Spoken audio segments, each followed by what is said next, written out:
शारनिया सीढ़ियां तेजी से चढ़ रही थी। इसे 3:30 बजे से पहले तीसरी मंजिल पर पहुंचना था, लेकिन वो पहले ही देर कर चुकी थी और घड़ी तेजी से वक्त बता रही थी।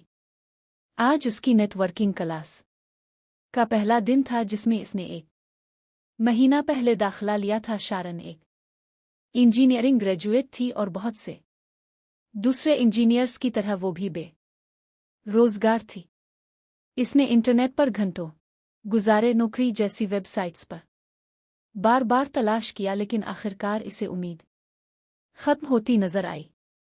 खाना खाना और टीवी देखना इसका रोज का काम बन गया था और कुछ अरसे बाद इसे लगा कि वो अपनी पहचान खो रही है। इसका वजन भी 5 पाउंड बढ़ चुका था। मायूसी इसकी मुस्बत सोच पर हावी हो गई थी। इस ने फैसला किया कि घर बैठने के बजाय कुछ करे।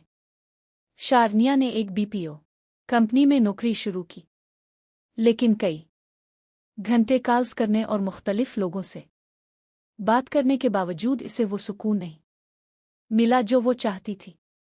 चिड़चिड़ापन और नींद की कमी ने इसकी सेहत और मिजाज दोनों पर असर डालना शुरू कर दिया। ज्यादातर वक्त वो खाना छोड़ देती थी ताकि ज्यादा सो सके। 2 महीने काम करने के बाद इसे लगा कि ये नौकरी उसके लिए नहीं है। इसने नौकरी छोड़ दी और देखते ही देखते वो दोबारा टीवी के सामने पॉपकॉर्न और लिमोनीड के साथ बैठी थी। शरून ने रिश्तेदारों और दोस्तों से मिलना भी कम कर दिया।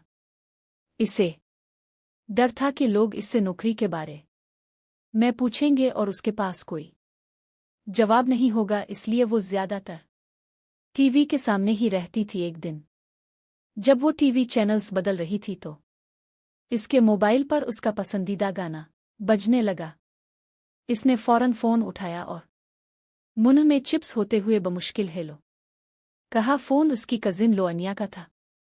लोअनिया एक अच्छी कॉलेज में इंजीनियरिंग के 3रे साल में थी और सबको यकीन था कि इसे किसी बड़ी कंपनी में अच्छी नौकरी मिल जाएगी। लोअनिया ने प्यार से कहा, हेलो शारन, कैसी हो?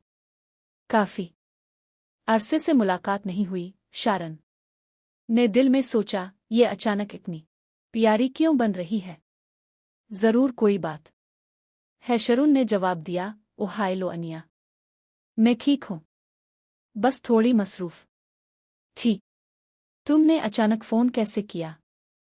लोअनिया ने कहा, अरे मैं तुम्हें मैसेज भी करती हूं, तुम जवाब नहीं देती। आंटी बता रही थीं कि तुम नौकरी ना मिलने की वजह से परेशान हो, इसलिए मैंने तुम्हें तंग नहीं किया। ये सुनकर शारन को शर्मिंदगी महसूस हुई और इसे अपनी मां पर गुस्सा आया। वो मुश्किल से खुद को संभाल रही थी। लोअनिया ने फौरन बात आगे बढ़ाई, कोई बात नहीं, तुम्हें जल्द अच्छी नौकरी मिल जाएगी। मैं तुम्हारे घर के पास से गुजर रही थी, इसलिए फोन कर लिया। शारन ने कहा, ओ ठीक है। फिर लोअनिया ने मशवरा दिया, क्यों ना तुम इस दौरान कोई कंप्यूटर कोर्स कर लो, इससे फायदा होगा और साथ साथ नौकरी भी तलाश करती रहना। मैंने सुना है नेटवर्किंग कोर्स आजकल बहुत अच्छे हैं, तुम जरूर कोशिश करो। शारन ने कहा, ठीक है, मैं कोशिश करूंगी, शुक्रिया। अब इसे अपने बारे में गलत सोचने पर अफसोस हो रहा था। लोअनिया ने कहा, अच्छा, फिर जल्द मिलते हैं, अपना ख्याल रखना, और फोन बंद कर दिया। इसी दिन से शारनिया अशोक ने नेटवर्किंग कोर्स के लिए एक अच्छे कंप्यूटर सेंटर की तलाश शुरू की। इसे एक ऐसा सेंटर मिला जो घर से थोड़ा दूर था, लेकिन अपनी अच्छी तालीम और नौकरी दिलाने के रिकॉर्ड की वजह से मशहूर था। इसने 1 महीना पहले ही वहां दाखिला ले लिया था। हामपत्ती हुई और तकरीबन सांस फूलने के साथ वो अपनी क्लास में 15 मिनट देर से पहुंची। हेलो, हाँ, क्या मैं अंदर आ सकती हूं? शारनिया ने क्लास में खलल डालते हुए कहा। सब लोग इसे देख रहे थे। इतने सारे लोगों की नजरें अपने ऊपर देखकर शारनिया को बहुत शर्मिंदगी महसूस हुई। उस्ताद ने संजीदगी से कहा, अब देर से आई हैं। कल वक्त पर आइएगा।